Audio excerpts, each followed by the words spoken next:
بسم اللہ الرحمن الرحیم۔ مفتی شعیب اللہ خان صاحب کے بیانات کے لیے مفتی صاحب کے آفیشیل چینل کو سبسکرائب کریں اور زیادہ سے زیادہ شیئر کریں۔ بسم اللہ الرحمن الرحیم۔ الحمدللہ رب العالمین والصلاة والسلام علی سید الانبیاء واشرف المرسلین وعلی آلہ وصحبہ اجمعین، اما بعد۔ اعوذ باللہ من الشیطان الرجیم، بسم اللہ الرحمن الرحیم۔ ففروا الی اللہ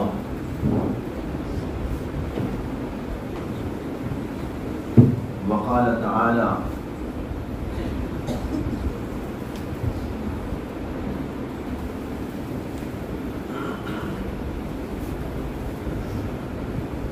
ومن شاء اتخذ الى ربه سبیلا۔ بزرگان محترم، عزیز دوستو، بھائیو، عزیز طلباء، مہینے میں ایک دفعہ یہاں پر مجلس کا نظام رہتا ہے اور ہفتے واری طور پر شہر کے اندر محل بیلواڑی میں مغرب سے عشاء تک نظام چلتا ہے۔ ان مجالس کا مقصد اپنے ظاہر اور باطن کو سنوارنا، بنانا، اللہ کے تعلق اور اللہ کی محبت کو اپنے دل میں بسانا اور سجانا، تاکہ ہم اللہ کے محبوب اور مقرب بندے بنیں۔ جیسے کہ اللہ چاہتے ہیں ویسی بندگی اور ویسی غلامی ہمارے اندر پیدا ہو جائے۔ ایسی مجلسوں کی انسان کو بار بار ضرورت پڑتی ہے، اس لیے کہ انسان کا دل الٹ پلٹ ہوتا رہتا ہے۔ اسی لیے دل کو عربی میں قلب کہا جاتا ہے کہ قلب کے اصل معنی آتے ہیں الٹ پلٹ ہونا۔ چیزوں کو آپ دیکھتے ہیں کہ کچھ الٹ پلٹ ہوتے رہتے ہیں، کبھی سیدھے ہو جاتے ہیں تو کبھی ہوا چلنے سے الٹے بھی ہو جاتے ہیں۔ اسی طرح دل پر مختلف قسم کی ہوائیں چلتی ہیں اور ان کی وجہ سے دل پر اس کا اثر ہوتا ہے، اور یہ دل انتہائی لطیف چیز ہے۔ بعض علماء نے اس کو مثال میں یوں سمجھایا، جیسے ایک بہت بڑا میدان ہو اور میدان میں کسی پرندے کا پر پڑا ہوا ہو اور ہواؤں کا سلسلہ جاری ہو، تو آپ اندازہ کر سکتے ہیں کہ وہ پر کیا ہوگا۔ کبھی سیدھا ہوگا تو کبھی الٹا ہوگا، کبھی اس کا رخ دائیں طرف ہوگا تو کبھی بائیں طرف ہو جائے گا۔ بالکل اسی طریقے پر دل کا حال ہے۔ دل بڑی نازک ترین چیز ہے، اس وجہ سے جب ہوائیں چلتی ہیں، کفر کی ہوائیں، شرک کی ہوائیں، معصیت کی ہوائیں، بے خوفی کی ہوائیں، دنیا کی محبت کی ہوائیں، شہوات و لذات و خواہشات کی ہوائیں، تو پھر انسان کا دل ادھر ادھر ہونے لگتا ہے۔ جس طریقے پر اچھی ہوائیں چلتی ہیں تو پھر اس کا اچھا اثر قبول کرتا ہے، وہ ٹھیک بھی ہو جاتا ہے۔ اگر ایمان کی ہوائیں چلیں، اسلام کی ہوائیں چلیں، طاعتوں، نیکیوں، اچھائیوں، خوبیوں کی ہوائیں چلیں، تو پھر انسان کا دل ٹھیک ہو جاتا ہے۔ لیکن اگر کسی اور طرف سے دوسری ہوا چلتی ہے تو اس کا اثر ہونے لگتا ہے. تو جب صورتحال یہ ہے اور ہم رہتے ہیں مختلف جگہوں پر مختلف حالات میں گھرے ہو کر، جہاں پر مختلف قسم کی گندی گندی ہوائیں چلتی ہیں، کفر کی، شرک کی، معصیتوں کی، خواہشات کی، لذات کی، تو ہمارے دلوں کا کیا حال ہوتا ہوگا، دلوں پر اس کا کتنا اثر پڑتا ہوگا. دل میں لذتیں، خواہشیں بیدار ہوتی، معصیت کے جذبات بھڑک اٹھتے ہیں، اللہ سے دوری اور اللہ سے بعد پیدا ہونا شروع ہو جاتا ہے. جب یہ صورتحال ہے تو ہم سب کی یہ ذمہ داری ہوتی ہے کہ ہم ایسی جگہ بھی جا کر بیٹھا کریں اور ایسی مجلسوں میں شریک ہوا کریں جہاں پر ایمانی اور روحانی ہوائیں چلتی ہوں، جہاں پر طاعتوں اور جو ہے نیکیوں کی فضائیں قائم ہوتی ہوں، جہاں پر اللہ سے تعلق اور اللہ سے محبت کی باتیں ہوتی ہوں، جہاں اللہ کے خوف اور اللہ کی خشیت کا سلسلہ چلتا ہو اور آخرت کی فکر اور آخرت کی طلب دلائی جاتی ہو. ایسی جگہوں پر جا کر بیٹھنے سے وہ الٹا دل پھر سیدھا ہونے لگتا ہے. باہر جا کر گھوم کر، کبھی بازاروں میں، کبھی ایوانوں میں، کبھی کالجوں میں، کبھی یونیورسٹیوں میں، کبھی ادھر اور ادھر گھومتے اور پھرتے، کبھی بسوں میں، کبھی ٹرینوں میں اور کبھی پلینوں میں اور کبھی چلتے اور پھرتے مختلف قسم کی گندی ہوائیں ہمارے دلوں پر چلتی ہیں اور ہمارے دل کو الٹ پلٹ کرتی رہتی. جب یہ صورتحال ہے تو اس میں آپ اندازہ کر سکتے ہیں کہ ایمانی و روحانی مجالس کی کس قدر اہمیت بڑھ جاتی ہے اور ضرورت کا احساس ہم کو ہونا چاہیے. یہاں تک کہ میں کہتا ہوں نہ بولنے والا اس سے مستثنا ہے، نہ سننے والے مستثنا ہے، نہ شیوخ طریقت اس سے مستثنا ہے، نہ علماء مستثنا ہے، نہ محدثین مستثنا ہے، نہ مفکرین مستثنا ہے. ہر آدمی کو ضرورت ہے کہ ایسی مجلسوں کے اندر رہا کرے جہاں ایمان کی باتیں، جہاں تقوی کی باتیں، جہاں آخرت کی باتیں، جہاں اللہ کی باتیں، جہاں رسول کی باتیں، جہاں پر نیکیوں اور طاعتوں کا سلسلہ اور خوف و خشیت دلانے والی جو ہے باتیں ہوتی ہوں. ایسی مجالس کے اندر شرکت ہر ایک کے لیے ضروری ہے. جب علماء کے لیے بھی ضروری ہے، مشائخ کے لیے بھی ضروری ہے. آپ کو سناؤں، آپ بڑا تعجب کریں گے اس بات پر. دنیا کی معروف ترین ہمارے ہندوستان کی ہستی حضرت مولانا شاہ محمد الیاس صاحب کالنوی رحمت اللہ علیہ، جو تبلیغی جماعت کے بانی ہیں، جنہوں نے ایسا سلسلہ دنیا میں جاری کیا جس کی نظیر نہیں ملتی. پورے عالم کے اندر جس جماعت کا سلسلہ چل رہا ہے، وہ بزرگ ایک ملفوظ میں اپنے فرماتے ہیں، اور یہ ملفوظ حضرت مولانا منظور احمد صاحب نعمانی نے حضرت مولانا الیاس صاحب کالنوی کے ملفوظات میں نقل کیا، اور پھر حضرت شیخ الحدیث مولانا زکریا صاحب کالنوی رحمت اللہ علیہ نے اپنی کتاب آپ بیتی کے اندر بھی اس کو درج کیا.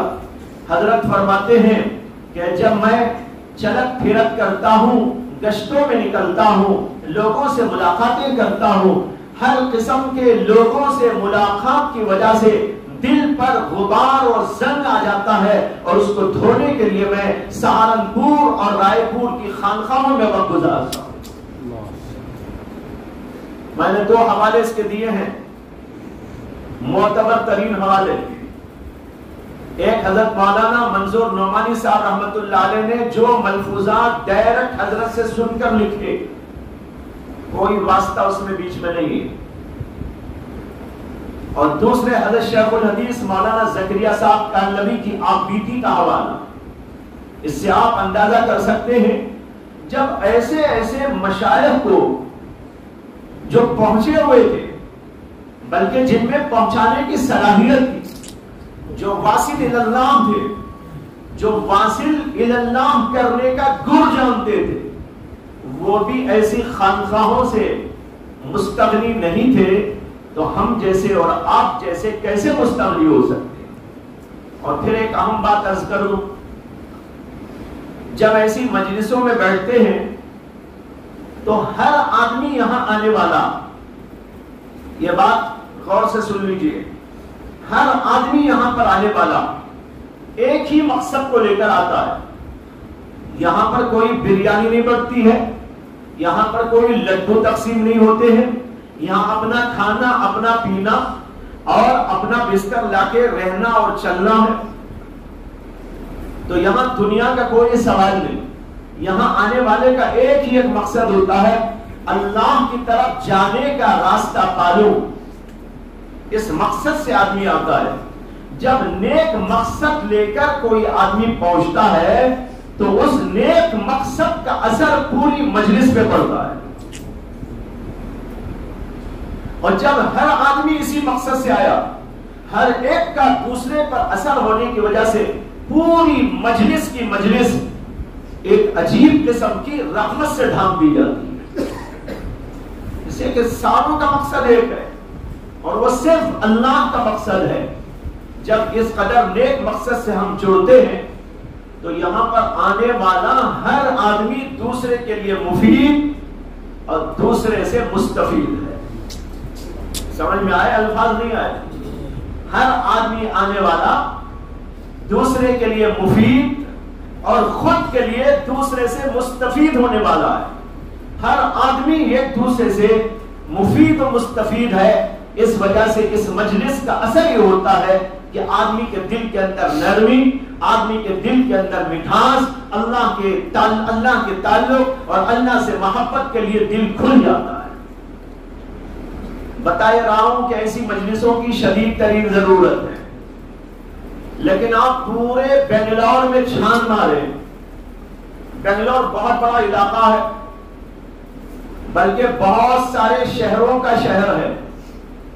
اسے اگر کہا جائے تو شہروں کا شہر ہے, یعنی اس ایک بنگلور میں پتہ نہیں کتنے شہر سمائے ہوئے ہیں. ایک علاقے میں آپ جائیں ایسا لگتا ہے کہ وہ علاقہ خود ایک شہر ہے. ایسے پتہ نہیں کتنے علاقے آباد, تو گویا کہ کئی شہروں پر مشتمل یہ شہر. لیکن کیا یہ حقیقت نہیں ہے کہ عمومی طور پر چند جگہوں کو چھوڑ کر عمومی طور پر صورتحال یہ ہے کہ مجالس روحانی, مجالس عرفانی, مجالس ایمانی کا کہیں نام و نشان نہیں. بہت افسوسناک صورتحال.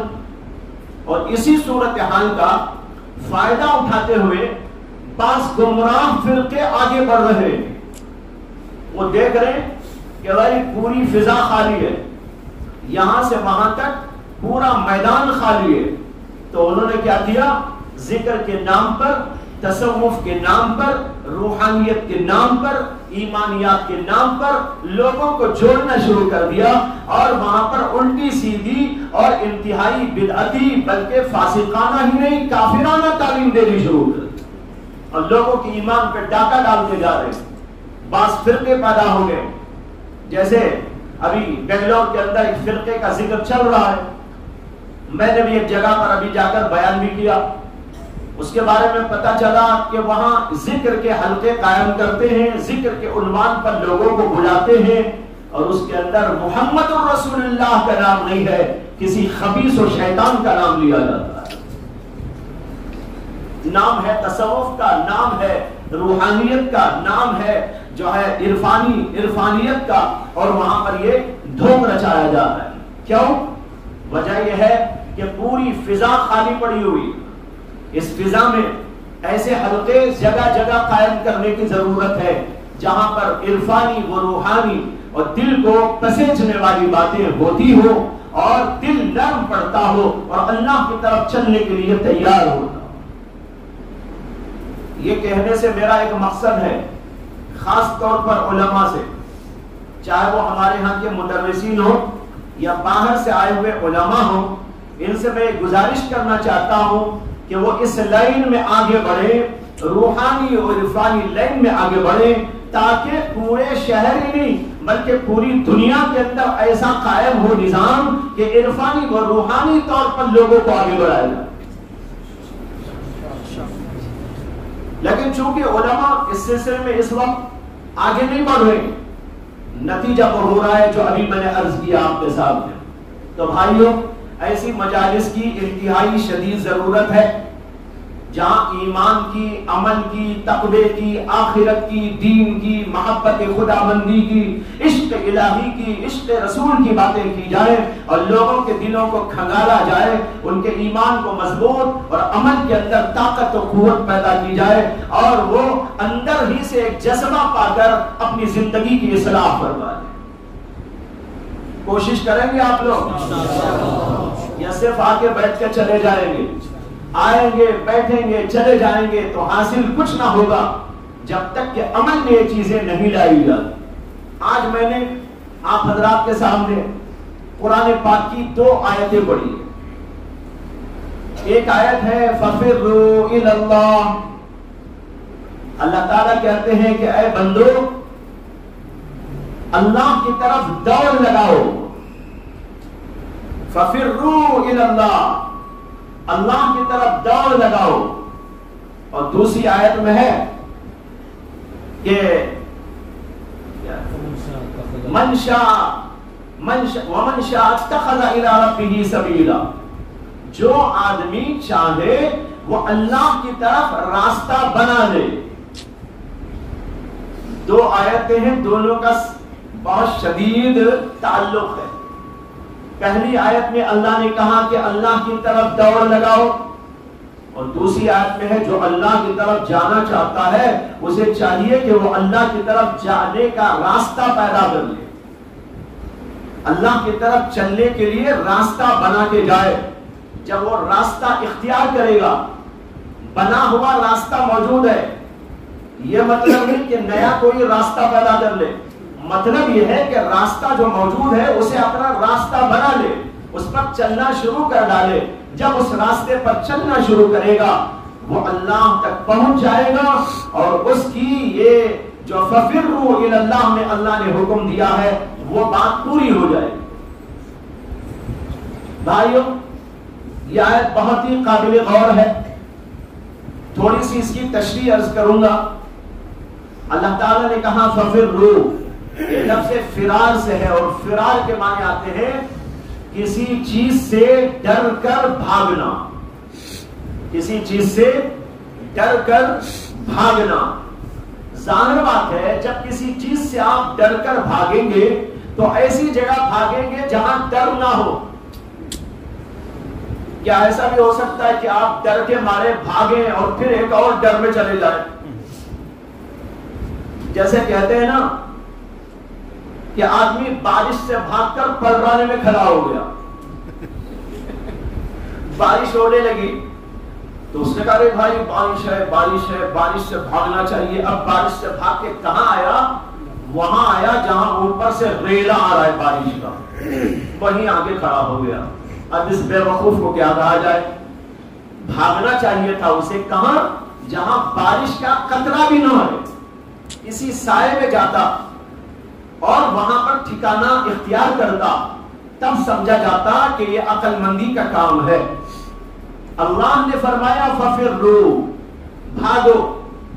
بھاگنے کا لفظ بتا رہا ہے کہ تم جن چیزوں سے بھاگنا ہے وہ سب کی سب چیزیں تمہارے لیے خطرناک ہیں، تمہارے لیے وحشتناک ہیں، بھاگنے کے قابل ہیں، وہ اختیار کرنے کے قابل نہیں۔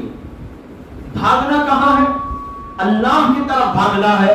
جب تم اللہ کی طرف جاؤ گے اور اللہ کی پناہ میں آ جاؤ گے، سارے خطرات تمہارے ٹل جائیں گے، ساری مصیبتیں تمہارے سے دور ہو جائیں گی، اور تم ہر خطرے سے بچ کر اللہ کی پناہ میں عافیت کے ساتھ، راحت کے ساتھ چلے جاؤ۔ اس سے معلوم ہوا کہ اللہ کی طرف جانے میں انسان کو راحت ہے، عافیت ہے، سکون ہے، ہر قسم کے خطرات اور پریشانیوں سے اس کی حفاظت ہے، اور باقی جو چیزیں ہیں وہ سب کی سب چیزیں انسان کے لیے خطرناک ہیں۔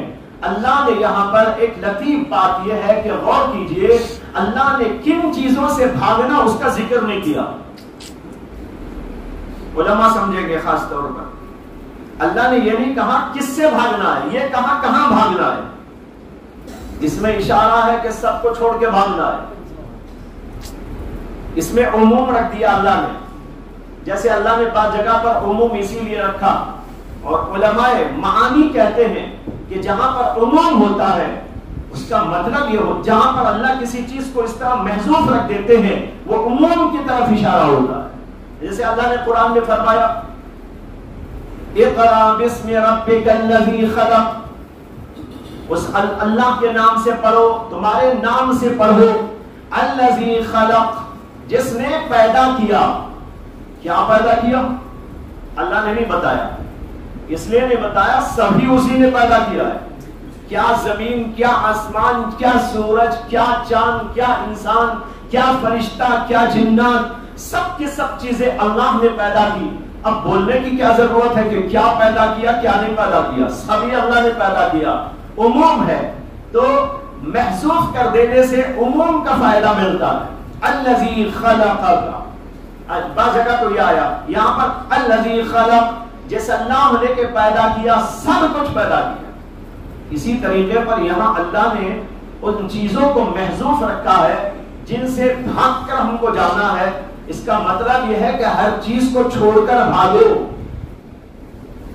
جب تم دنیا سے بھاگو گے، دنیا کی چیزوں سے بھاگو گے، دنیا کی خواہشوں سے بھاگو گے، دنیا کی لذات سے بھاگو گے، تب تم اللہ کی طرف جانے میں کامیاب ہوگے اور تمہیں اللہ کی پناہ مل جائے گی۔ اس لیے تمام چیزوں کو چھوڑنے کا اللہ نے اس کے اندر ذکر کیا اور اللہ کی طرف آنے کا ذکر کیا۔ ہم سب لوگ اللہ کی طرف جانے کے سالک ہیں۔ کیا ہے؟ سالکین الی اللہ، اللہ کی طرف جانے والے، اللہ کی طرف چلنے والے۔ اللہ کی طرف چلنے والے کو سالک کہا جاتا ہے۔ میری ایک کتاب ہے، اس کا نام ہے تحفۃ السالک، اس کے اندر یہ بتایا گیا ہے کہ ایک آدمی سالک کن چیزوں کو اپنائے، کن کن باتوں کو اختیار کرے تاکہ اللہ کے راستے میں چلنا اس کے لیے آسان ہو جائے۔ تو سالک کا معنی ہوتا ہے اللہ کی طرف چلنے والا۔ اللہ نے اسی کا حکم دیا ہے چلو تم اللہ کی طرف، لیکن یہاں لفظ سلوک بیان کرنے کی جگہ اللہ نے فرار کا لفظ بولا، یہ بتانے کے لیے کہ تم کو دیر کرنے کا موقع نہیں ہے۔ سمجھ میں آ رہی نا باتیں؟ تم کو دیر کرنے کا موقع نہیں ہے، بھاگ کے جانا ہے۔ جب خطرات پیش آتے ہیں تو وہاں سے دوڑ کے نکلا جاتا ہے۔ آدمی اگر اطمینان سے نکلے، جہاں سانپ ہو، بچھو ہو، دشمن ہو، قاتل ہو، جابر ہو، ایسی جگہ پر ایک انسان بھاگ کر جانا چاہیے اس کو۔ اگر بھاگ کر جانے کے بجائے اطمینان کے ساتھ میں تیاری کر کے نکلے گا، تب تک تو دشمن قتل ہی کر ڈالے گا۔ سانپ تو آ کر ڈس ہی لے گا، بچھو آ کر کاٹ ہی لے گا، کیا کرے گا یہ؟ ایسی جگہ پر آدمی کو دوڑ کے نکلنا پڑتا ہے۔ اللہ نے اسی لیے کہا ففروا، اللہ کی طرف دوڑ کے چلو۔ ابھی تمہارے لیے موقع نہیں ہے کہ تم آہستہ چلو، ابھی تمہارے لیے موقع نہیں ہے کہ بڑے اطمینان سے چلو، بلکہ دوڑ دوڑ کے بھاگو، جلدی جلدی چلو، اس لیے کہ ایک تو تمہاری عمر کم ہے اور تمہاری منزل طویل ہے۔ خطرات بہت ہیں، خطرات بہت، راستہ طویل، عمر چھوٹی۔ اب بتاؤ دوڑ کے نہیں جاؤ گے تو کب پہنچو گے تم؟ اور ایسی صورت میں بہت جلدی نکلنا پڑتا ہے۔ خطرات سے بچنا بھی ہے، راستہ طویل ہے، وقت بہت کم ہے تو کیا کرے گا آدمی؟ جلدی جلدی چلے گا. اسی لیے اللہ نے کہا فَفِرُّوا إِلَى اللَّهِ، اللہ کی طرف دوڑ لگاؤ، اللہ کی طرف فرار اختیار کرو. کہتے ہیں کہ ایک بندہ تھا جس کے پیر کٹے ہوئے تھے، لنگڑا تھا، لیکن اللہ کی محبت میں اللہ کے لیے حج کرنے نکلا، لیکن سواری کے پیسے بھی نہیں تھے اس کے پاس. جب وہ نکلا تھا تو ایک چھوٹی سی گاڑی تھی جس کو ڈھکیل ڈھکیل کے وہ چلتا تھا، ایک علاقے سے دوسرے اور تیسرے، پھر ہوتے ہوتے مختلف علاقوں سے گزر. 1 سال 1.5 سال پہلے حج کے لیے نکل پڑا. اسے کہ رستہ طویل ہے، عمر قصیر ہے، وقت تنگ ہے اور حالت صورت یہ ہے. اس نے کہا بھائی بہت پہلے نکلو، 1 سال 1.5 سال پہلے نکل گیا، اور ایک علاقے سے دوسرے، دوسرے سے تیسرے ہوتے ہوتے ہوتے گزرتا رہا. ایک علاقے میں گیا، وہاں پر ایک آدمی نے ان کو دیکھ کر کہا کہ بھائی کہاں کے ہو؟ میں فلاں جگہ کا ہوں. کہاں جا رہے ہو؟ حج کے لیے جا رہا ہوں. کہاں اتنی جلدی حج؟ کہا کہ آپ تو دیکھ رہے ہیں میری تو ٹانگیں نہیں ہیں اور پیسہ روپیہ بھی نہیں ہے کہ سواری اختیار کرو، اس لیے میں بہت جلدی نکل گیا ہوں. اس نے کہا چلو کھانا کھا لو. کہا کہ میرے پاس ٹائم نہیں ہے کھانا کھانے. تو ہم کو کہاں ٹائم ہے اللہ کی طرف دوڑنے میں، دیر کرنے. بھائی کل چلے جائیں گے، پرسوں چلے جائیں گے. دیکھو شیطان یہ وسوسہ ڈالتا ہے کہ بھائی کل دیکھیں گے، پرسوں دیکھیں گے، نماز پھر پڑھ لیں گے، ذکر پھر کر لیں گے، شیخ سے تعلق کل کر لیں گے، 1 ماہ کے بعد میں کر لیں گے، پھر بولیں گے، پھر چلیں گے، پھر دیکھیں گے. یہی پھر کر یہ پھر آتا ہی رہتا ہے، لیکن وہ نہیں آتا جس کے لیے پھر آ رہا. آدمی کو پھر نہیں، پھلانے کی ضرورت ہے. پھلائے، جیسے کہ پرندہ اڑنے کے لیے پھلاتا ہے، اسی طریقے پر آدمی کو چاہیے وہ اللہ کے راستے میں دوڑنے کے لیے پھلائے. کب نکلوں، کب جاؤں، میرے پاس تو ٹائم بالکل نہیں ہے. ایک وقت بھی ایسا نہیں ہو سکتا کہ میں ٹلا دوں. آج ہی مجھے نکلنا ہے، آج ہی مجھے شیخ سے تعلق کرنا ہے، آج ہی مجھے اپنے احوال بتانا ہے، آج ہی مجھے اپنی اصلاح کرانی نہیں ہے، آج ہی میرے دل کو جو ہے کچھ جذبات سے بھر لینا ہے، آج ہی اپنے آپ کو ٹھیک ٹھاک کرنے کی فکر میں لگ جانا ہے.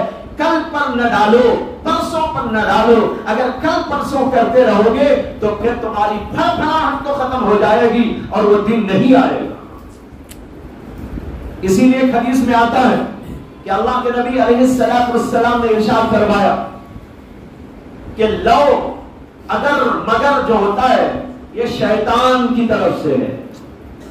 یہ جو ہوتا ہے نا پھر دیکھیں گے، کل کر لیں گے، اچھا، سوفا، لعلہ، یہ الفاظ بول بول کر انسان جب ٹلاتا ہے کسی بات کو، کہتے ہیں کہ اس کی وجہ سے شیطان کے ہیر پھیر میں، چکر مکر میں مبتلا ہو جاتا ہے. اس لیے اللہ کے نبی نے کہا یہ شیطان کی طرف سے ہے، یعنی شیطان اس طرح کے خیالات ڈال کر اپنے جال میں انسان کو پھنسا لیتا ہے. جب وہ ٹال مٹول کرتا ہے بھائیوں، دل کے اوپر غبار آ جاتا ہے، اور جب 1 سے 2 سے 3 دفعہ کرتا ہے تہیں جم جاتی ہے. جب تہیں جم جاتی ہے تو اس کو ہٹانے بھی بڑی مصیبت لگتی ہے، بڑی پریشانی آتی ہے. اس لیے کبھی ٹال مٹول نہ کرو. اللہ کہتے ہیں ففروا، جلدی سے دوڑو، اللہ کے راستے میں جلدی جلدی آگے بڑھو. ٹائم نہیں ہے، فرصت نہیں ہے. میں واقعہ سنا رہا تھا آپ کو، وہ لنگڑا آدمی کہنے لگا میرے پاس میں ٹائم نہیں ہے، اگر میں کھانے بیٹھوں اور دیر ہو جائے اور جانے میں وہاں تاخیر ہو جائے، حج کا وقت آ کے نکلنے کے بعد میں جاؤں تو میرا پورا سفر بیکار ہو جائے. اس نے کہا اچھا بیٹھ کر کھانا نہیں کھانا چاہتے، لو کچھ روٹیاں میرے پاس میں ہے، لے لو، جہاں فرصت ملے کھا لینا. اس نے کہا الحمدللہ، شکریہ. وہاں سے نکل گیا. اس کی جو حالت تھی اللہ کی محبت میں، عشق میں، یہ آدمی اس کو ملاحظہ کر رہا تھا اور اس نے دل میں رکھا. اس نے کہا کہ مجھے بھی حج کو جانا ہے، میں بھی اس سال حج کو جا رہا ہوں، لیکن ابھی تو بہت ٹائم ہے میرے لیے، میں تو سواری میں آؤں گا، جلدی پہنچ جاؤں گا. خیر یہ آدمی تو چلا گیا. اور یہ آدمی جب یہاں اپنے علاقے سے سفر حج کے لیے نکلا تو اس کے دل میں تھا کہ میں تلاش کروں گا اس نوجوان لنگڑے کو جو اللہ کی محبت میں سرشار وہاں جا رہا تھا، ہو سکتا ہے کہیں نہ کہیں مل جائے۔ جب عشق الہی میں اس کا یہ حال یہاں ہے تو اللہ کے گھر میں جا کر کیا ہوگا؟ کہتے ہیں کہ وہ حج کو گیا اور مکے میں تلاش کیا، کہیں نظر نہیں آیا وہ نوجوان لنگڑا۔ پھر اس کے بعد مینا گیا، مینا میں بھی نظر نہیں آیا۔ پھر اس کے بعد جو ہے عرفے کے میدان میں تلاش کیا تو وہاں بھی نظر نہیں آیا۔ پھر حج کے بعد واپسی ہوئی مزدلفہ، وہاں بھی نظر نہیں آیا۔ مزدلفہ کے بعد پھر مینا میں کنکریاں مارنے جا رہا تھا تو کنکریاں کے قریب یعنی جمرات کے قریب لوگوں کی ایک بہت بڑی بھیڑ نظر آنے لگی۔ تو اس نے لوگوں سے پوچھا کہ بھئی کوئی حادثہ پیش آ گیا ہے، کیا بات ہے کہ لوگ جمع ہو کے کھڑے ہیں؟ لوگوں نے کہا کوئی حادثہ نہیں ہے، البتہ ایک لنگڑا نوجوان آدمی عجیب و غریب کیفیت کا حامل آیا ہے، اللہ سے عجیب باتیں کر رہا، اس کو دیکھنے لوگ کھڑے ہو گئے۔ اس کے دل میں آیا وہی ہوگا وہ، لوگوں کو چیرتا پھاڑتا آگے بڑھا، وہاں پر جا کر دیکھا واقعی وہی لنگڑا نوجوان ہے۔ سارے لوگ اس کو دیکھ رہے اور وہ اللہ سے یوں کہتا جا رہا ہے کہ اے اللہ، حج کے لیے لوگ آئے ہیں، لوگوں نے حج کر لیا ہے، اب کنکریاں مار رہے ہیں، کنکریاں مارنے کے بعد لوگ جائیں گے اور قربانی کریں گے، لیکن میں تو فقیر ہوں، میرے پاس تو کوئی پیسہ نہیں ہے، میں کوئی جانور خرید کے آپ کے نام پہ ذبح نہیں کر سکتا، لیکن اے اللہ جہاں لوگ قربانیاں کریں گے جانوروں کی، میں تو اپنی جان دینے کے لیے تیار ہوں، میری جان آپ لے لیجئے، یہی میری قربانی۔ بار بار کہتا جا رہا تھا، بار بار کہتا جا رہا تھا۔ لوگ تو آپ کے عشق و محبت میں جانوروں کی قربانی کر رہے ہیں، اے اللہ میں جان کی قربانی دے رہا ہوں، میری جان آپ لے لیجئے۔ یہ کہتا رہا، لوگ دیکھتے جا رہے تھے، اسی حالت کے اندر اس کی روح قبض ہوئی۔ یہ ہے اللہ سے عشق، تعلق و محبت کی بات۔ بہرحال میں نے اس پر یہ واقعہ سنایا کہ ٹائم کی بات، جب آدمی کو اللہ کے راستے میں چلنا ہے تو ٹائم نہیں ہے اس کے بعد کہ وہ کہے کل دیکھیں گے، پرسوں دیکھیں گے۔ آج شیطان نے ہم سب لوگوں کو اس میں لگا رکھا ہے۔ ابھی تو ہم جوان ہیں، ابھی تو ہم ایسے ہیں، ابھی تو کچھ دیر دیکھ لیں گے، ایک مہینے کے بعد دیکھ لیں گے۔ بعض لوگوں نے ایک ایک دن اور 10 دن چلا کر، کچھ لوگوں نے مہینہ در مہینہ چلا کر زندگیاں اپنی پوری کر لی اور وہ دن ان کا نہیں آیا۔ دنیا سے چلے گئے اور ففروا الی اللہ پر عمل نہ ہوا، اس لیے کہ ٹلاتے رہے۔ اسی لیے اللہ کہہ رہے ہیں تمہارے پاس وقت نہیں ہے، بھاگو دوڑو، دوڑ کے چلو اللہ کے راستے میں۔ اس کے بعد پھر ایک اہم بات سمجھنا یہ ہے کہ اللہ نے اللہ کے راستے میں چلنے کا حکم دیا، دوڑنے کا حکم دیا۔ اور دوسری آیت میں نے آپ کے سامنے ذکر کی تھی کہ جو اللہ کے راستے کو اختیار کرنا چاہے تو وہ اختیار کر کے چلے۔ اللہ کا راستہ موجود ہے، وہ اللہ کا راستہ اللہ نے بنا کے ہم کو دے دیا ہے، وہ شریعت الہیہ ہے، شریعت مصطفیہ ہے۔ اللہ نے ہم کو وہ شاہراہ عطا کر دی ہے، اس کے اوپر ہم کو چلنا ہے۔ جو اس شاہراہ پہ چلے گا ایک نہ ایک دن منزل مقصود تک پہنچ جائے گا۔ بھائیو، یہاں پر ایک بات پر غور کیجیے۔ جب اللہ نے کہا میری طرف دوڑ کے آؤ اور ہمیں اللہ کی طرف جانا ہے، تو اس میں انتہائی ضروری ہوتا ہے کہ آدمی اپنے آپ کو پہلے اللہ کے پاس جانے کے لیے تیار کرے۔ آپ دوست سے ملنا چاہتے ہیں، اپنے بزرگ سے ملنا چاہتے ہیں، اپنے استاد سے ملنا چاہتے ہیں، اپنے باپ یا ماں سے ملنا چاہتے ہیں، یا کسی رشتہ دار سے ملنا چاہتے ہیں، تو جانے سے پہلے تیاری کرتے ہیں یا نہیں کرتے؟ یا بغیر تیاری، منہ دھوئے بغیر پیسٹ کیا بغیر، سڑا ہوا منہ لے کر، آنکھوں میں چیپڑے بھر کر اور گندا لباس پہن کر، بلکہ بستر سے اٹھ کر جو ہے سیدھے نکل کر بنیان شریف کے اوپر کسی سے ملنے کے لیے چلے جاتے ہیں؟ کبھی ایسا ہوتا واقعہ؟ بس جناب بنیان پہنی ہوئی ہے، لنگی بندھی ہوئی ہے، وہ سونے کی لنگی، اسی کے ساتھ اٹھ کر ملنے کے لیے تشریف لے جا رہے ہیں۔ ہر آدمی سنے گا تو ہنسے گا اور اس کی عقل کا ماتم کرے گا۔ جب اللہ نے کہا میری طرف دوڑ لگاؤ، اس میں یہ بات خود بخود داخل ہو گئی کہ جب تم میرے راستے میں میری طرف دوڑ لگانا چاہتے ہو تو اپنے آپ کو تیار کر کے چلو، بغیر تیاری کے جانا نہیں ہے۔ یہ تو خود اس سے سمجھ میں آ رہا ہے۔ جب ایک آدمی کہتا ہے میرے پاس دعوت ہے آپ تشریف لائیے، آپ نے کچھ بھی تیاری نہ کی، بستر سے اٹھے اور سیدھے پہنچ گئے اس کے گھر میں، نہیں ہو سکتا، ہونا بھی نہیں چاہیے۔ اسی طرح جب اللہ نے دعوت دی کہ میری طرف دوڑ لگاؤ اور آ جاؤ، تو پھر یہ کیسے ہو سکتا ہے کہ آدمی تیاری کے بغیر اللہ کی طرف چلنا شروع کر ڈالے؟ لہذا تیاری کرنی پڑے گی۔ اور تیاری کیا ہوتی ہے؟ تیاری ہوتی ہے کہ اپنے ظاہر کو اور باطن کو دونوں کو اللہ کے لیے تیار کرو، اللہ کے شایان شان اختیار کرو اپنے آپ کو، لباس شایان شان ہو، اللہ کے دربار کے لائق ہو۔ اسی طرح اپنے اعمال بھی، اپنا ایمان بھی، اپنے اخلاق بھی، اپنا کردار بھی، ان سب چیزوں کو، ظاہر کو باطن کو دونوں کو اللہ کے شایان شان بنا کر اللہ کی طرف جانے کی ضرورت ہے۔ اگر آدمی نے تیاری نہ کی اور نکل پڑا اللہ کے دربار میں، وہ کبھی اللہ کے راستے کو طے نہیں کر سکتا۔ اور اگر تیاری کے بغیر پہنچ گیا اللہ کے دربار میں تو وہ کبھی قابل قبول نہیں ہو سکتا۔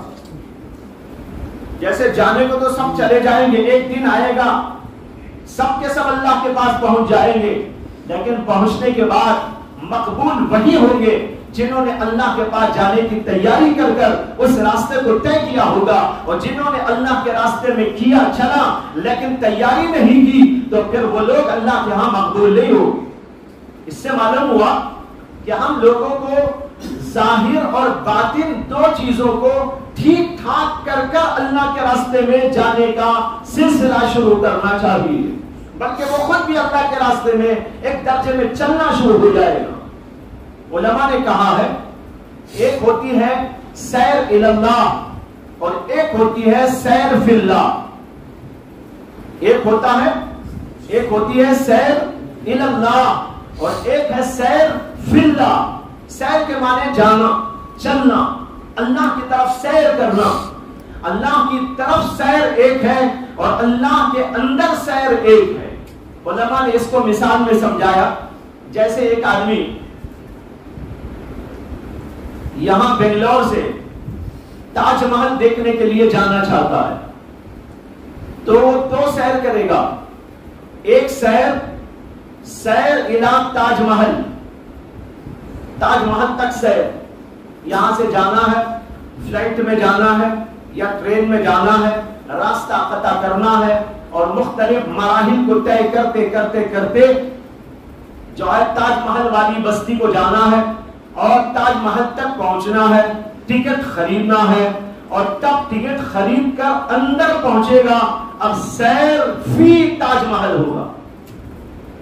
اب تک تو سیر الی تاج محل، اب اس کے بعد سیر فی تاج محل، تاج محل کے اندر کی سیر کرے گا۔ تو اندر کی سیر کرنے کے لیے تاج محل تک جانا ضروری ہے کہ نہیں ہے؟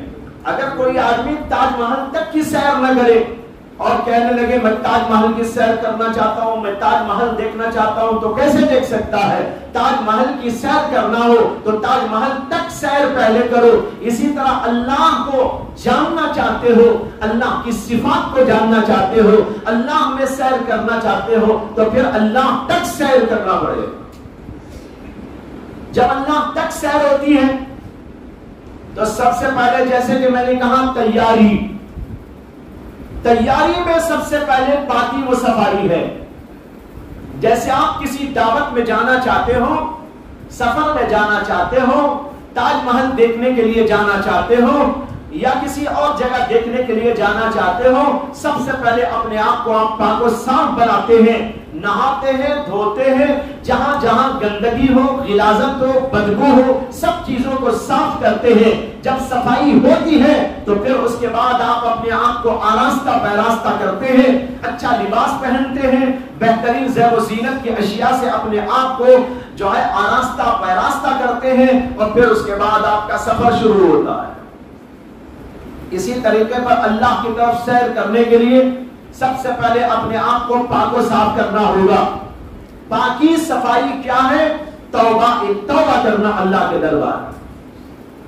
اسی لیے علماء نے لکھا کہ اللہ کے راستے کی پہلی منزل ہے توبہ. جو آدمی توبہ نہ کرے اس کا سیر شروع نہیں ہوتا، اس کی سیر شروع نہیں ہوتی. سیر اسی وقت شروع ہوتی ہے جب وہ توبہ کرتا ہے. یعنی توبہ کی مثال ایسی ہے جیسے نہانا، دھونا اور اپنے آپ کو تمام گندگیوں سے، آلودگیوں سے پاک کرنا. یہ توبہ بھی اسی طرح کی چیز ہے جس سے کہ آدمی گناہوں سے توبہ کرتا ہے، گویا کہ پاک و صاف ہو جاتا ہے. اللہ کے دربار میں چلنے والے ہر ساتھی کو، ہر سالک کو سب سے پہلا کام یہ کرنا ہے کہ وہ اللہ سے توبہ کرے. توبہ کیا ہے؟ تمام گناہوں سے پاک و صاف ہونے کے لیے اللہ کے سامنے عہد و پیمان کرنا، عز و نیاز کا اظہار کرنا، ندامت و پشیمانی کا اظہار کرنا کہ اللہ میرے سے گناہ ہو گئے، ظاہری اور باطنی اور پتہ نہیں کیسے کیسے. میں توبہ کرتا ہوں، استغفار کرتا ہوں، اپنے آپ کو پاک و صاف کرنے کے لیے آپ کے دربار میں آیا ہوں. مجھ کو پاک کر دیجئے، مجھے صاف کر دیجئے. رو رو کر، گڑ گڑا کر اللہ سے معافی و تلافی کا سلسلہ شروع کرے. اور جب اپنے آپ کو ظاہراً باطناً تمام قسم کے گناہوں سے توبہ کر کے پاک و صاف کر لے تو پھر اس کی ایک منزل طے ہوتی ہے، اس سے پہلے آگے بڑھ ہی نہیں سکتا. میں آج تھوڑی اسی کی وضاحت کرنا چاہتا ہوں، اس لیے کہ بھائیوں بے شمار لوگ وہ ہیں جنہوں نے آج تک پہلی منزل طے نہیں کی ہے، جنہوں نے آج تک پہلی منزل طے نہیں کی. ہم دوسری منزل پر قدم کیا رکھیں گے، تیسری منزل پر قدم کیا رکھیں گے، چوتھی اور پانچویں منزل ہماری طے کیا ہوگی. آج یہ صورتحال جس پر ہم کو گڑ گڑانا ہے، معافی طلب کرنا ہے، اللہ سے عاجزانہ انکسارانہ معافی طلب کرنا ہے، اپنے آپ کو ہر قسم کے گناہوں سے بچانے کا عہد و پیمان کرنا ہے. جب تک یہ نہیں ہوگا دوسری منزل، دوسری سیڑھی پہ آپ کا قدم چڑھ ہی نہیں سکتا. اس لیے کہ یہ سیڑھیاں ایسی نہیں ہے کہ آپ جو ہے پہلی سیڑھی پہ قدم رکھے بغیر دوسری سیڑھی پہ قدم رکھ ڈالے. دوسری سیڑھی پہ قدم رکھنے سے پہلے آپ کو پہلی سیڑھی پہ قدم جمانا ہو. روزانہ گناہ کا سلسلہ ہے، آنکھ سے گناہ، کان سے گناہ، زبان سے گناہ، ہاتھ پیر سے گناہ، دل سے گناہ، نمازوں کا چھوڑنا، ذکر کو بھلا دینا، اور مختلف قسم کی خامیاں، مختلف قسم کی خرابیاں. منہ ہے جو چاہے بول رہا ہے، آنکھ ہے جو چاہے دیکھ رہی ہے، کان ہے جو چاہے سن رہے ہیں، اور دل ہے جو چاہے سوچ رہا ہے. یعنی اوپر سے نیچے تک ہم گناہوں کا پتلا بنے ہوئے. تو دوسری سیڑھی پہ قدم کیسے رکھیں گے؟ لہذا پہلی سیڑھی پہ قدم رکھنا چاہیے، اور وہ قدم ہے توبہ کا قدم. حضرت مسیح الامت مولانا مسیح اللہ خان صاحب نور اللہ مرقدہ نے ایک بار فرمایا کہ میرے پاس ایک شیخ آئے تھے، بہت بڑے شیخ پنجاب کے علاقے سے، مہمان بن کر آئے. میں نے ان کو مہمان خانے میں ٹھہرایا. انہوں نے کہا کہ میں کچھ اہم گفتگو کرنے کے لیے حاضر ہوا ہوں. حضرت نے اپنے خصوصی مہمان خانے میں، گھر کے مہمان خانے میں ٹھہرایا اور ان سے کہا کہ آپ آرام کریں، کھائیں پیئیں، ہماری اور آپ کی بیٹھک ہوگی، گفتگو. خیر اس کے بعد ان کو کھلایا پلایا، رات میں آرام کرایا. دوسرے دن صبح میں وقت تھا ملاقات کا، تو وہ جو آئے ہوئے شیخ صاحب تھے انہوں نے حضرت کے سامنے کہا کہ میں پنجاب کے علاقے کا ہوں اور وہاں پر میرے 10,000 مرید ہیں. کتنے ہیں؟ 10,000 مرید ہیں. سلسلہ تو یوں چل پڑا ہے، لیکن مجھے میرے بارے میں اندیشہ ہے، مجھے میرے بارے میں خیال ہے کہ میں نے اب تک اللہ کا راستہ جانا ہی نہیں. میرے اتنے سارے مرید، لیکن مجھے آج تک اللہ کے راستے کا ہی پتہ نہیں. بڑے کھوٹ ہیں، بڑی بیماریاں ہیں، اس لیے میں آپ کی خدمت میں آیا ہوں تاکہ میری اصلاح کر کے جاؤ. انہوں نے پھر کہا کہ مجھے یہ سمجھا دیجئے کہ اللہ کا راستہ کیا ہوتا ہے تاکہ میں اسی کی روشنی میں اپنی زندگی کو آگے بڑھا سکوں. حضرت فرماتے تھے کہ میں نے ان کے سامنے اللہ کے راستے کی منزلوں کا ذکر کیا اور اس کے اندر میں نے کہا کہ اللہ کے راستے کی پہلی منزل توبہ، پھر توبہ کی تشریح. توبہ کسے کہتے ہیں؟ توبہ کیسے ہوتی ہے؟ توبہ کن کن طریقوں سے منعقد ہوتی ہے؟ اس کی پوری تفصیل بیان کی. جب بیان کیا تو وہ زار و قطار رو رہے ہیں. میں نے پوچھا کہ جناب کیوں رو رہے ہیں؟ کہنے لگے کہ حضرت میں اس لیے رو رہا ہوں، میرا حال بڑا بے حال ہے. آپ نے ابھی توبہ کی تشریح کی اور اس کو پہلا قدم بتایا. میں شیخ طریقت ہو کر 10,000 مریدوں کا شیخ بن گیا، لیکن آج تک میری پہلی منزل طے نہیں. خیر حضرت نے واقعہ سنایا، یاد آ گیا، عرض کر دیا. تو آج ہم بڑے مستحق ہیں، بڑے محتاج ہیں کہ ہم اپنی اصلاح کے لیے اللہ کے راستے میں کیسا چلنا چاہیے اس طریقے پر چلیں. بے ڈھنگے طریقے پہ چلیں گے تو راستہ قطع نہیں ہوگا. راستہ اس وقت قطع ہوتا ہے، طے ہوتا ہے، جب آدمی منزل بمنزل راستے کو قطع کر کے آگے پہنچتا ہے. لیکن اگر ایسا نہ ہوا، یہیں پر کچھ اوپر نیچے ہوتے رہیں گے. جیسے کہ میں نے عرض کیا، یہ دل ہے جو الٹ پلٹ ہوتا رہتا ہے اور آدمی کو ادھر سے ادھر کرتا رہتا ہے. ایسی صورت کے اندر تو بہت جماعوں کی ضرورت ہے. توبہ کی حقیقت کیا ہے؟ مختصراً عرض کروں گا. توبہ کے معنی ہے اللہ کی طرف رجوع کرنا. یہاں اللہ کی رحمت معلوم ہوتی ہے کہ اللہ تبارک و تعالی نے گناہوں سے توبہ کو توبہ کا نام دیا. توبہ کے معنی ہے رجوع کرنا. آپ اس کو ایسا سمجھے جیسے ایک بچہ گھر سے بھاگ گیا، ماں باپ کی نافرمانی کر کے بھاگ گیا، ان کو ستا کے بھاگ گیا. تو جب وہ چلا جائے گا ماں باپ کو سکون آئے گا؟ ماں باپ قرار سے بیٹھے رہیں گے؟ ہرگز نہیں، پریشان ہوگے اور آنکھ لگا کے ٹکٹکی باندھ کے دیکھتے ہوگے بچہ کہاں گیا.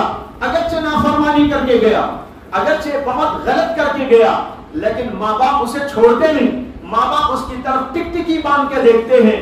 بچہ کہیں سے آ جائے، کوئی خبر ہمارے کانوں میں آ جائے، کسی کا موبائل فون آ کے ہم کو بتا دیا جائے، بے قرار ہو کر اس کی طرف متوجہ رہتے ہیں. جہاں طرف نگاہیں ان کی ہوتی ہے اور اس کی تلاش و جستجو جاری رہتی ہے.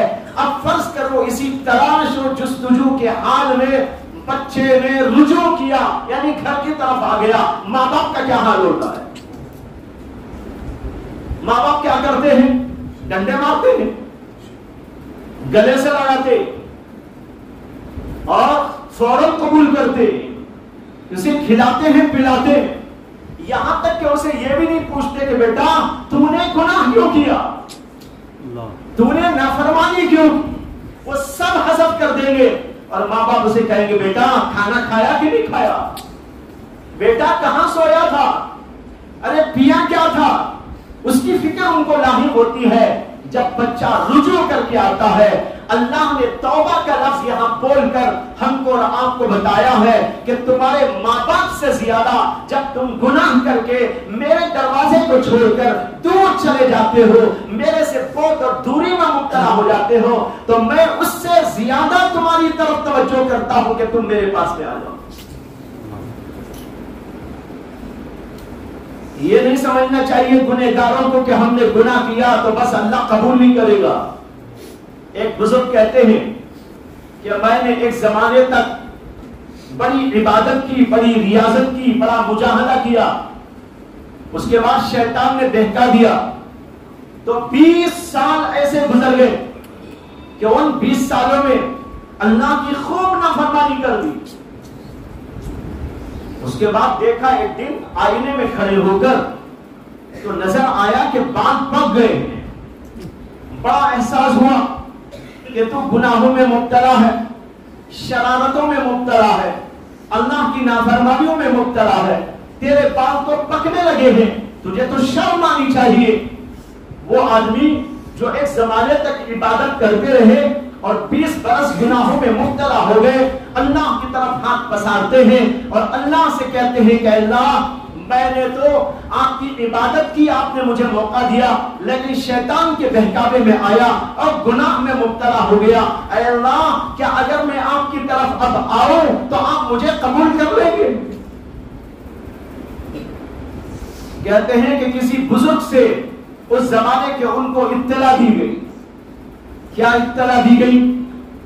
کہ تو نے ہماری عبادت کی تو ہم نے قبول کیا، جب تو نے گناہ کا سلسلہ جاری کیا ام حلنا کا تو ہم نے تجھے مہلت دی۔ جب تو نے عبادت کی ہم نے قبول کیا، اور جب تو نے نافرمانی کی ہم نے تجھ کو مہلت دی، اگر تو اب بھی ہماری طرف آئے گا تو ہم تجھ کو قبول کر لیں گے۔ بھائیو یہ اللہ کی رحمت، لفظ توبہ ہی عجیب ہے، اس کے معنی ہی رجوع کرنا، اور رجوع کا معنی میں نے آپ کو بتا دیا، جیسے گھر سے کوئی چلا گیا واپس آتا ہے تو جو صورتحال بنتی ہے اسی کا نام توبہ ہے۔ جب بندہ اللہ کی جناب میں آتا ہے اور اللہ سے کہتا ہے اے اللہ مجھ کو معاف کر دیجئے، اللہ تبارک و تعالیٰ فوراً معاف کر دیتے۔ اور اسی لیے تو حدیث میں آیا التائب من الذنب کمن لا ذنب لہ، جو آدمی اللہ کی طرف آ کر اپنے گناہوں سے توبہ کرتا ہے وہ اللہ کی نظر میں ایسا ہو جاتا ہے جیسے کہ اس نے گناہ ہی نہ کیا ہو۔ معلوم ہوا کہ اللہ کے ہاں اب اس کے بارے میں اسے پوچھتے نہیں، جیسے ماں باپ پوچھتے نہیں نا، اللہ اسے چھوڑ دیتے ہیں، تو کہتے ہیں بیٹ چاہے بندے آجا میرے پاس، آجا میرے پاس، اب یہ کر اور یہ کر یہ کر، اس کے لیے تو دوسرا راستہ بتایا جاتا ہے۔ تو توبہ کی حقیقت ہے اللہ کی طرف رجوع کرنا۔ علماء نے کہا دل میں پشیمانی ہو، شرمندگی کا احساس ہو، اس کے ساتھ اللہ کی طرف رجوع کیا جائے، اور دوسرے جو گناہ کرتا تھا اس گناہ کو چھوڑ دے، اور تیسرے یہ ہے آئندہ گناہ نہ کرنے کا عزم کر لے۔ جب یہ تین باتیں جمع ہو جاتی ہیں توبہ متحقق ہو جاتی ہے۔ آدمی کے دل میں پشیمانی ہو، مجھے نہیں کرنا تھا یہ کام میں نے کر دیا، اور دوسرے اللہ سے یہ کہے کہ اب میں آئندہ نہیں کروں گا، اور جو گناہ کیے ان تمام گناہوں سے اپنے آپ کو باز رکھے اور اس سے علیحدہ ہو جائے۔ یہ تین باتیں گناہ کی شرائط میں داخل ہیں۔ رجوع اس کی حقیقت ہے اور یہ تین چیزیں اس کی شرائط ہے۔ جب ان تین چیزوں کے ساتھ، ان تین شرطوں کے ساتھ آدمی اللہ کی طرف رجوع کرتا ہے اس کی توبہ متحقق ہو جاتی ہے۔ اب وہ ایسا ہو جاتا ہے جیسے کہ گناہ نہ کیا ہو۔ لیکن ایک بات یہاں بڑی اہم ہے، وہ یہ ہے کہ گناہ دو قسم کے ہوتے ہیں۔ ایک گناہ وہ جن کا تعلق اللہ سے ہے، ایک گناہ وہ جن کا تعلق بندوں سے ہے۔ پھر جن کا تعلق اللہ سے ہے وہ گناہ بھی دو قسم کے ہیں، ایک وہ گناہ ہے کہ وہاں پر صرف توبہ کر لینا کافی ہے، اور ایک وہ گناہ ہے جن کا توبہ کے ساتھ تعلق بھی ضروری ہے۔ مثال کے طور پر ایک آدمی نے جھوٹ کہہ دیا، اللہ سے معافی مانگ لیا، اے اللہ میں نے جھوٹ کہا، معاف کر دیجیے، معاف ہو گیا۔ لیکن اگر کسی نے نماز نہ پڑھی تھی، نماز چھوڑ دیا تھا، تو اس کو توبہ کے ساتھ ساتھ نمازوں کے دہرانے کا بھی اہتمام کرنا چاہیے۔ بہت سارے لوگ ہیں نماز چھوڑے ہوئے، بھائیو ایک ایک نماز کا وبال بہت زیادہ ہے، بہت زیادہ ہے۔ یہ اللہ کی طرف سے سب سے زیادہ اہم ترین فرض ہے، اس کے اندر کوئی کوتاہی کسی قسم کی نہ ہو، ہر وقت اس کی فکر لگی رہنا چاہیے، نماز کی فکر لگی ہو۔ حضرت سیدنا ابو بکر صدیق رضی اللہ تعالی عنہ کی ایک دفعہ نماز میں تکبیر اولا فوت ہو گئی، ان کی حالت خراب ہو گئی، رونا شروع کر ڈالا، یہاں تک کہ صحابہ کرام کو جا جا کر انہیں تسلی دینے کی نوبت آئی کہ حضرت فکر نہ کیجئے، حضرت فکر نہ کیجئے، آپ کے بڑی نیکیاں ہیں، آپ کی بڑی خدمات ہیں، آپ کا اسلام نے آپ نے اسلام کے ساتھ ایسا اور ایسا کام کیا ہے، ان کو تسلی دے دے۔ حالانکہ نماز نہیں چھوٹی تھی، نماز کی تکبیر اولا چھوڑ گئی۔ ایک آدمی ایک بزرگ سے ان کی نماز چھوڑ گئی، جماعت کے ساتھ چھوڑ گئی، تو انہوں نے سوچا کہ حدیث میں آیا ہے کہ نبی اکرم صلی اللہ علیہ وسلم نے فرمایا جماعت کے ساتھ نماز پڑھنے کا ثواب تنہا نماز پڑھنے کے مقابلے میں 25 گنا زیادہ ہے۔ تو انہوں نے کیا کیا، 25 دفعہ اس نماز کو دہرایا، 25 دفعہ دہرایا۔ لیکن غیب سے آواز آئی، نماز تو 25 دفعہ دہرا لیا، لیکن فرشتوں کی آمین کا کیا ہوگا؟ یعنی جب آدمی آمین کہتا ہے امام کے ساتھ، تو حدیث میں آتا ہے کہ نبی اکرم صلی اللہ علیہ وسلم نے فرمایا فَمَنْ وَافَقَ تَعْمِينُهُ تَعْمِينَ الْمَلَائِكَةِ غُفِرَ لَهُ مَا تَقَدَّمَ مِنْ ذَنْبِهِ، جب اس کی آمین فرشتوں کی آمین سے موافقت کر جاتی ہے تو اس کے گناہ بخش دیے جاتے ہیں۔ تو آواز آئی کہ اس آمین کا کیا ہوگا؟ تو دیکھو کتنی اہمیت ان لوگوں کو تھی نمازوں کی۔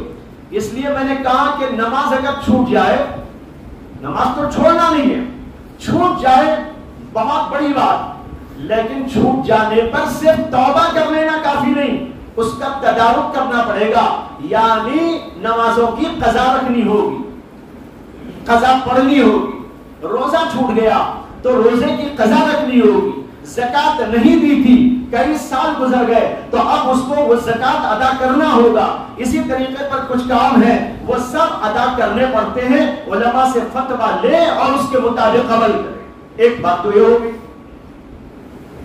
تو اللہ کے گناہ دو قسم کے، ایک وہ گناہ ہے جن گناہوں پر صرف توبہ کافی ہے، ایک وہ گناہ ہے جن پر توبہ کے ساتھ ساتھ اس کا تدارک ضروری ہے۔ اس لیے جن لوگوں کے اوپر بھی نمازیں ہو قضا، وہ آج ہی سے اس کا اہتمام شروع کر دیں کہ ہم تھوڑا تھوڑا کر کر ان نمازوں کو ادا کر دیں۔ آسان تدبیر بتاتا ہوں، ہر نماز کے ساتھ ایک نماز ملا دو، دن کی 5 نمازوں کے ساتھ، فجر کے ساتھ فجر گزشتہ کی پڑھ لو، اسی طرح ظہر کے ساتھ ظہر پڑھ لو، عصر کے ساتھ عصر پڑھ لو، ہر نماز کے ساتھ ایک ایک نماز دہرا لو۔ اور اس میں علماء نے یہ بھی کہا کہ آپ لمبی قرأت نہ کریں، قل هو اللہ احد بھی انا اعطینا پڑھ لیا کریں، قل اعوذ برب الفلق اور قل اعوذ برب الناس پڑھ لیا کریں، یعنی ضروری حد تک پڑھنے بس، اور اس میں بھی جو واجبات ہیں ان کو ادا کر لیں، سنن میں بھی تخفیف کر دیں۔ مثال کے طور پر 3 دفعہ بولنے کے بجائے سبحان ربی العظیم، سبحان ربی الاعلیٰ ایک دفعہ بول لیں، تاکہ آپ کے اوپر جو ذمہ داری ہے نماز کی وہ ٹل جائے، اور جب قیامت کے میدان میں ہم جائیں تو اللہ کے دربار میں منہ دکھانے کے قابل ہو جائے۔ اس لیے بھائیو عہد کرو ہم کبھی نماز نہیں چھوڑیں گے، اور جو نمازیں قضا ہو گئی اہتمام کے ساتھ میں ان کو ادا کرتے چلے جائیں گے، اور چند سالوں کی نماز ہے تو چند سال تک پڑھ لیجئے، آپ کی نماز ادا ہو جائے گی۔ ایک بات تو یہ ہوئی۔ اسی طرح روزہ، زکات وغیرہ کے بارے میں سوچ لیجئے۔ دوسرے وہ گناہ ہیں جو بندوں سے تعلق رکھتے ہیں، ان کے لیے توبہ کیا ہے؟ اللہ سے توبہ کرنے کے ساتھ ساتھ بندوں کا کوئی حق اس میں ضائع ہوا ہے تو اس حق کو پورا کرنا پڑے گا.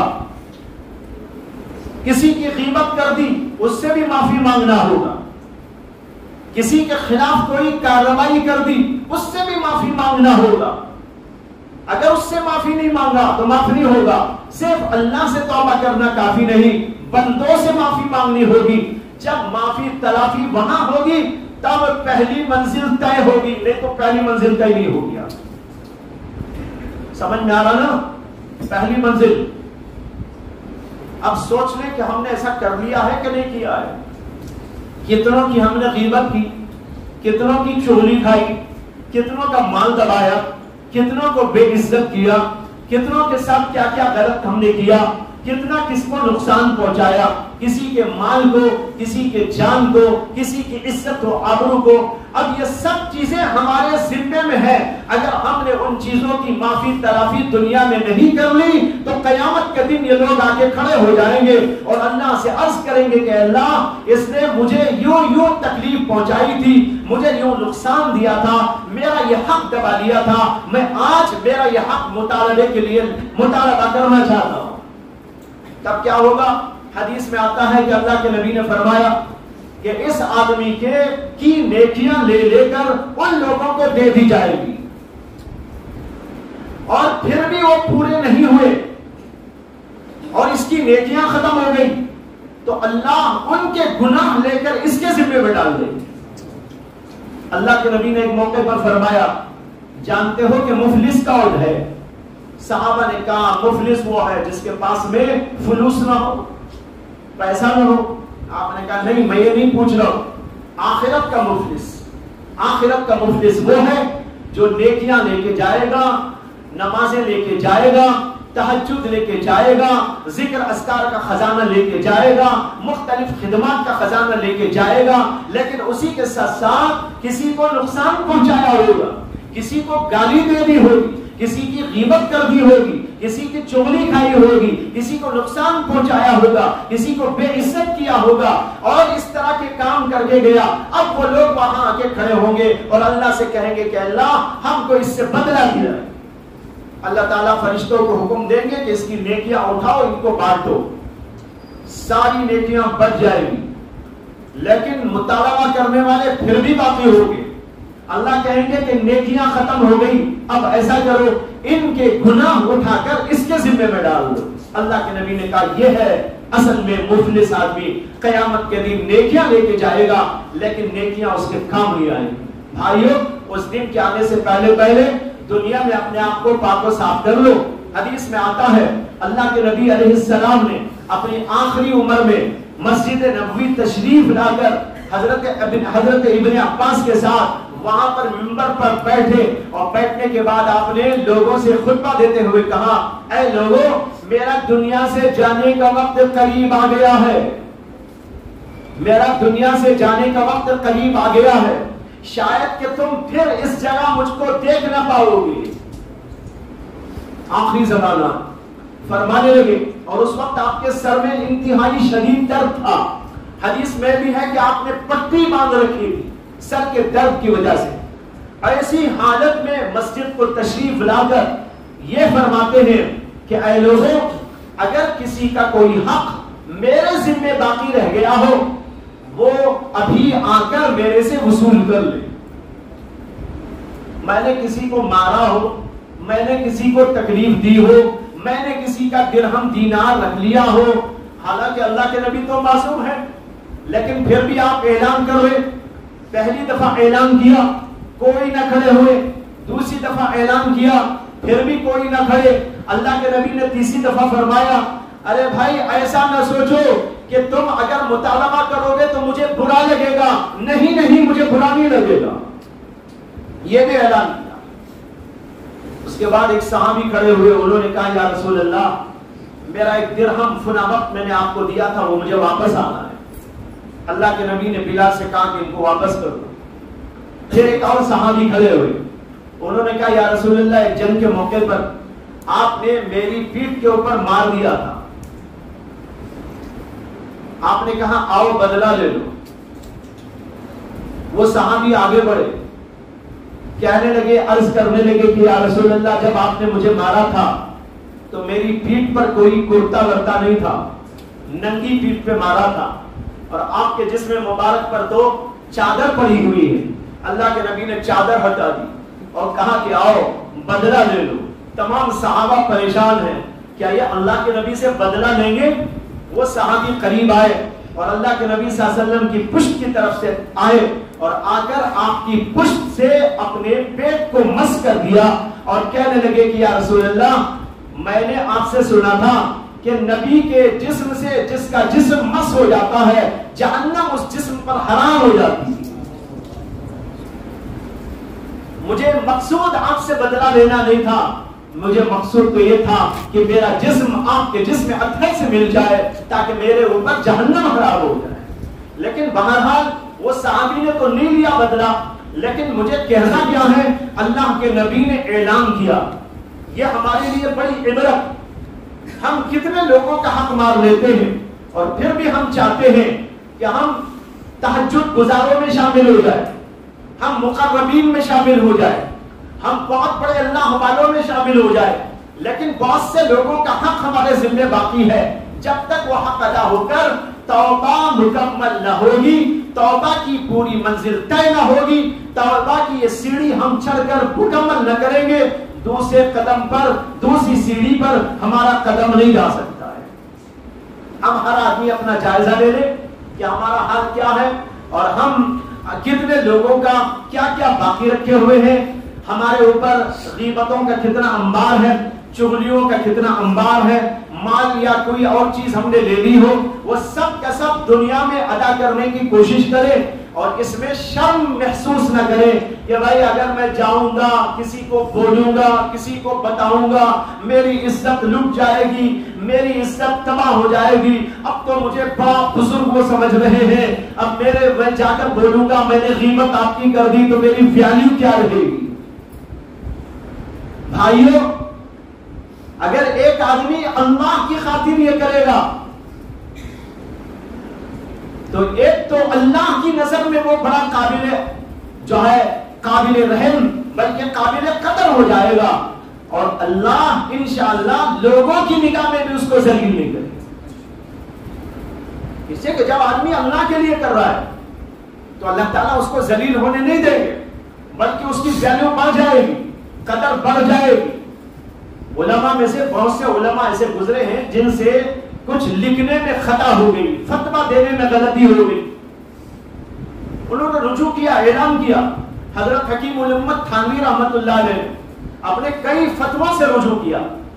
بعض لوگ ایسے موقع پر یہ سوچ لیتے ہیں بھائی ہم تو بڑے عالم صاحب ہیں، بڑے مفتی صاحب ہیں، پوری دنیا مجھے اتنا بڑا مفتی مانتی ہے، اب میں کہوں گا میرے سے یہاں مسئلہ بیان کرنے میں غلطی ہو گئی تو پھر میری ویلیو کیا رہے گی، پھر تو لوگ میرے سے فتویٰ ہی لینا چھوڑ دیں گے، تو بھائی مولانا سے تو غلطیاں ہوتی ہیں۔ ایسے وسوسے شیطان ڈالتا ہے۔ میں آپ کو بتا رہا ہوں حکیم الامت تھانوی رحمت اللہ علیہ نے اپنی زندگی میں 50 نہیں 100 مسئلوں سے رجوع کیا، لیکن کیا ان کے اوپر کوئی ٹھپا لگ گیا، کوئی دھپا لگ گیا، یا ان کی عزت و تقریب میں لوگوں کے درمیان میں بڑھوتری ہی ہوئی؟ ساری دنیا آج تک ان کا نام لیتی ہے، ان کے فتووں کا حوالہ دیتی ہے، ان کی کتابوں کا حوالہ دیتی ہے، ان کو قابل تعظیم و تکریم سمجھتی ہے، اس لیے کہ انہوں نے رجوع کیا۔ یہ رجوع خود اس بات کی دلیل ہے کہ یہ آدمی اپنی غلط بات پر باقی نہیں رہتا۔ سمجھ میں آئی نا بات؟ یہی مثال یہاں بھی رکھ لیجئے۔ اگر ہم نے کسی سے کہا میرے سے غلطی ہو گئی، میں نے آپ کی غیبت کر دی تھی، معاف کر دیجئے۔ ایک مسئلہ یہاں ضمناً بتا دیتا ہوں، آپ انشاءاللہ خوش ہو جائیں، آپ انشاءاللہ بہت خوش ہو جائیں اور کہیں گے ہمارا بہت بڑا مسئلہ حل ہو گیا۔ علماء نے ایک مسئلہ لکھا ہے کہ ایک آدمی نے ایک آدمی کی غیبت کی، اور وہ غیبت کرنے کی بات اس آدمی تک پہنچ گئی، تب تو اس سے جا کر معافی مانگنا ضروری ہے۔ اور ایک آدمی نے غیبت کی لیکن اس آدمی کو پتہ نہیں چلا کہ اس نے غیبت کی ہے، تب تک یہ حق اللہ ہے صرف اللہ سے معافی مانگ لینا کافی ہے. خوش ہو گئے کہ نہیں ہو گئے؟ بہت بڑا مسئلہ حل ہو گیا کہ بھائی جو ہے یہ جس غیبت کا جو ہے علم اس کو ہو گیا، ہاں اس نے مجھے ایسا کہا ایسا کہا ایسا کہا یوں کہا مجھے بدنام کیا، تب تو جو ہے جا کر اس سے معافی مانگنا پڑے گا. لیکن اس تک بات پہنچی نہیں، آپ ہی تک تھی اور آپ نے اللہ سے معافی مانگ لی، تو اللہ کہتے ٹھیک ہے بندے چل. کتنا بڑا اللہ کا رحم ہے. ہماری عزت بچانے کے لیے بھی اللہ نے انتظام کر رکھا ہے، لیکن ہم اس اللہ سے کٹ جاتے ہیں، اس اللہ سے رشتہ نہیں جوڑتے جس نے مسائل میں ہماری یہاں تک رعایت کی. اللہ اکبر، یہ رعایت ہی تو ہے. اگر اللہ یہ حکم لگاتے کون پوچھنے والا تھا اللہ کو، اے اللہ آپ نے یہ کیوں مسئلہ بیان کیا؟ کوئی کہہ سکتا تھا؟ نہیں بھائیو، یہ اللہ کی رحمت ہے، اس لیے اس اللہ رحیم و کریم کی طرف چلنا چاہیے. تو بہرحال پہلی منزل میں نے آپ کے سامنے ذکر کی ہے کہ توبہ پہلی منزل ہے، توبہ کی حقیقت اور اس کا طریقہ میں نے اختصار کے ساتھ بیان کر دیا. اب میں آپ لوگوں سے کہوں گا کہ آپ اللہ کے راستے میں دوڑ لگانا چاہتے ہو، منزل مقصود تک پہنچنا چاہتے ہو، سب سے پہلے تیاری میں اپنے آپ کو دھونا پاک کرنا ہے، اور وہ دھونا پاک کرنا کیا ہے؟ توبہ ہے. یہ غسل ہے ہمارا، نہانا دھونا اچھے کپڑے پہننا جس کو کہتے ہیں نا، وہ ہے توبہ. یہ توبہ کی منزل کو طے کر لو، تب اللہ کے راستے میں چلنا شروع ہوگا. اگر یہ نہیں ہوگا تو بھائیو اللہ کی منزل طے نہیں کر سکتے ہم بھی آپ بھی. اس وجہ سے اطمینان کے ساتھ اس منزل کو پہلے طے کر لیجیے. کر لیں گے بھائی صاحب؟ ارادہ ہے اللہ کے راستے میں چلنے کا پکا؟ الحمدللہ. اب آپ کے لیے آسانی کے ساتھ اس مرحلے کو حل کر لینا ہے. آئندہ مجلس میں جب آئیں گے نا تو آپ کو یہ کہنا آسان ہونا چاہیے کہ الحمدللہ میں نے پہلی منزل طے کر لی ہے. وہ شیخ کی طرح نہیں ہو جانا 10,000 مرید والا، اس سے تو کچھ آنے جانے کا نہیں ہے. اللہ یہ تھوڑا ہی پوچھیں گے بھائی آپ کے مرید کتنے ہیں؟ 10,000 سیدھا جنت میں چلے جاؤ. اللہ کے ہاں تو یہی دیکھا جائے گا کس نے کیا کیا کیا نہیں کیا. اس لیے یہ منزل طے کر کے آپ کو اگلی مجلس کے اندر آنا ہے. جب آپ آئیں گے تو انشاءاللہ اگلے مراحل کو آپ کے سامنے ذکر کروں گا کہ ہمیں آگے کیا کیا کرنا ہے انشاءاللہ. اللہ تعالیٰ مجھے بھی آپ کو بھی توفیق عطا فرمائے. آج صبح سے میری طبیعت ٹھیک نہیں ہے، پھر بھی میں نے کچھ بیان کر دیا، ورنہ صبح سے میں پریشان تھا کہ کیا ہوگا، آج بیان کر سکوں گا، کچھ کہہ سکوں گا کہ نہ کہہ سکوں گا. بلکہ پڑھاتے پڑھاتے آج صبح میں بخاری شریف میں کچھ طبیعت عجیب ہو گئی، خراب ہو گئی. پھر آ کے بیٹھا تو اس وقت بھی سمجھ نہیں رہی تھی، پھر جا کر آرام کرنا پڑا. اس کے بعد جو ہے کچھ سمجھی تو آج آپ کے سامنے آ سکا. بہرحال ابھی وقت ہے جی، اس وقت میں جو ہے کچھ باتیں آپ کے سامنے ذکر کی جائیں گی یہاں کی ترتیب وغیرہ کے بارے میں. یہاں پر جو آپ لوگ تشریف لاتے ہیں یہ دراصل جیسے کہ شروع میں نے کہا کہ اپنی اصلاح کے لیے آتے ہیں، اپنی اصلاح کے لیے اپنا کھانا اپنا پینا، اسے کہ ہم کسی پر بار نہیں، ہمارا اپنا کام کرنا ہے. پھر یہاں جو نظم ہے اس کے لحاظ سے کچھ باتیں طے کر دی گئی ہیں کہ ایسا ہو اتنے پیسے جمع کریں اس سے تاکہ نظام چل سکے. یہ سب اپنے نظام کو برقرار رکھنے اور اپنی اصلاح کے لیے سامان ہے. اس میں دل کی خوشی کے ساتھ شامل ہونا چاہیے. یہ کوئی نہ جبر ہے. اگر کسی آدمی کو اس کے اندر کوئی زیادتی محسوس ہو رہی ہے تو الگ سے بتا سکتا ہے کہ بھائی میرے پاس اتنی گنجائش نہیں ہے، تو اس کا بھی انتظام ہو جائے گا. لیکن جو ہے یہ اپنا خود ہی آپ سنبھالیں، یہ سب سے زیادہ بہتر طریقہ ہے. اللہ تعالیٰ مجھے بھی آپ کو بھی توفیق عطا فرمائے. وآخر دعوانا الحمدللہ.